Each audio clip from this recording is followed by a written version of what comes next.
ఐబొమ్మ రవి ఎట్టకేలకి నోరు విప్పాడు. మూడోసారి కస్టడీలోకి రవిని విచారించిన పోలీసులు కీలక విషయాలు రాబట్టారు. రవి పైరసీ నెట్వర్క్ వెలుగులోకి వచ్చింది.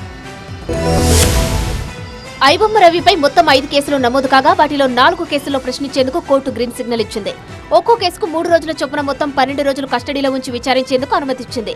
దాంతో ఐబొమ్మ రవిని పోలీసులు మరోసారి కస్టడీకి తీసుకున్నారు. తొలి రోజు విచారణలో కీలక విషయాలు వెలుగులోకి వచ్చాయి. ఇప్పటి వరకు మౌనం పాటించిన ఐబొమ్మ రవి హెచ్డీ సినిమా పైరసీపై ఎట్టకేలకు నోరు విప్పినట్లు తెలిసింది.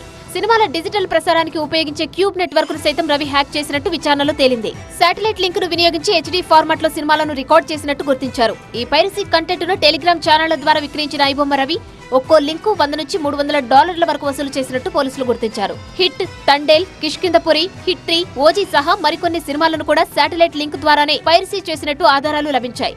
హైదరాబాద్ సైబర్ క్రైమ్ కార్యాలయంలో 3 గంటలు సాగిన తొలి రోజు విచారణలో పూర్తిగా సర్వర్ల అంశంపైనే ఫోకస్ పెట్టారు పోలీసులు. విదేశాల్లో దాచిన సర్వర్ల గురించి ఆరా తీశారు. మూవీ రూల్స్ నుంచి ఒక్కో సినిమాను ఎంత పెట్టి కొనుగోలు చేశాడనే అంశంపై లోతుగా ప్రశ్నించారు. పైరసీకి ఉపయోగించిన టెలిగ్రామ్ ఛానల్లో ఉన్న మిగతా అడ్మిన్ల వివరాలను కూడా పోలీసులు సేకరించారు.